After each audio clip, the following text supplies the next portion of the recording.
We're getting more details coming in of America's strikes against Iran. Of the three locations that were bombed, and what was used to bomb the three nuke sites. In all, the information we have is that 6 B-2 bombers were used. 12 bunker buster bombs were dropped on Fordo. So the 6 B-2 bombers that flew across dropped these 12 bombs on Fordo nuclear site. Now, besides that, cruise missiles were also used. 30 Tomahawk cruise missiles were used to target the two other nuclear sites, whether it's Natanz or Isfahan. This is the information that we have, that Tomahawk missiles were used, 30 of them. These are subsonic cruise missiles that were used to target Natanz and Isfahan sites. As far as Fordo is concerned, the one that's right there underground, which Israel has been unable to target so far, we understand that 6 B-2 bombers were used to drop 12 bunker buster bombs. Now we understand that this was done in the dead of night in Iran, right after some movement was reported essentially from America. The movement of these B-2 bombers. One B-2 dropped 2 bunker busters on the Natanz site as well.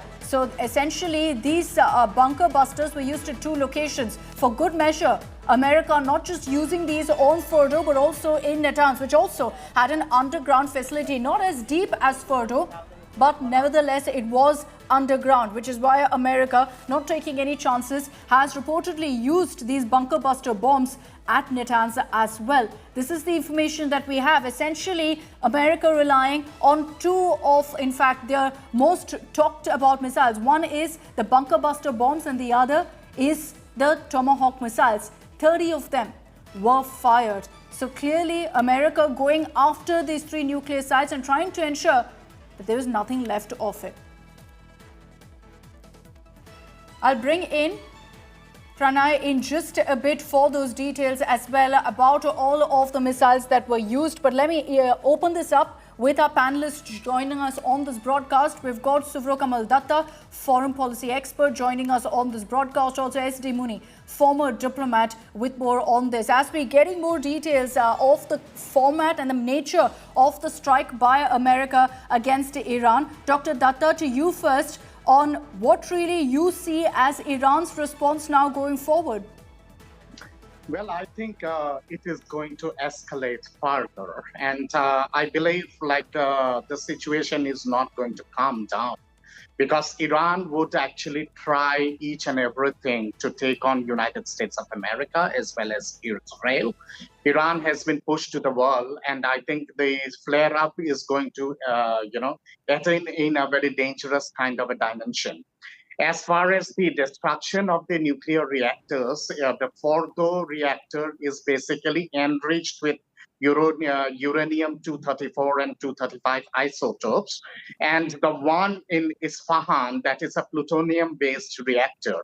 So when you use in bunker buster bombs, through B-2, special aeroplanes, what you do is you actually bombard the place or the reactor from somewhere above 10 to 12 kilometers above the atmosphere. So when you are doing that, the bombs actually penetrates deep inside the ground, and it goes to almost around 80 to 100 feet as such. So I understand that the Fordo reactor is completely disseminated, and if that is so, the level of dust which will be generated, that level of dust and pebble would be going almost around 4 to 5 kilometers in the atmosphere.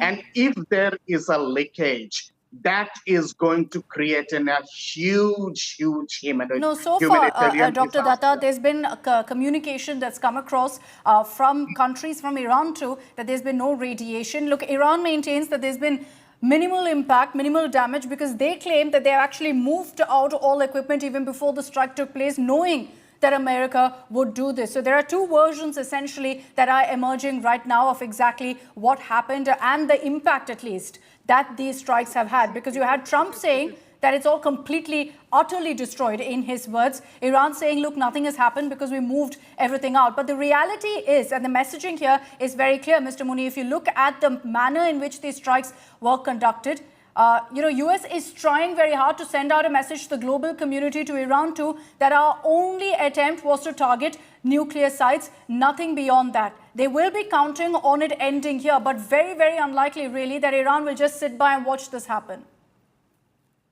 Well, that's true. I think Iran would react. Firstly, we must still wait for an authentic assessment from Iran as to what has happened. Because the bombs can penetrate up to 60 meters.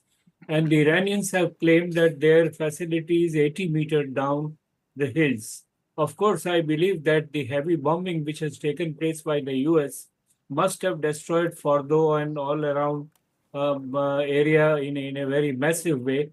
But I think we should still wait. Even IAEA said that there is no nuclear leakage so far.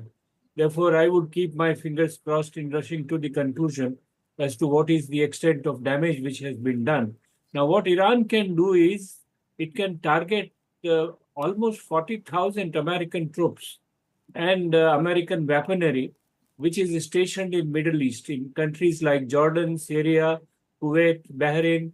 There are so many Americans there, and it may not be difficult for Iran to hit them. That's why Khamenei is repeatedly saying that it will have serious consequences.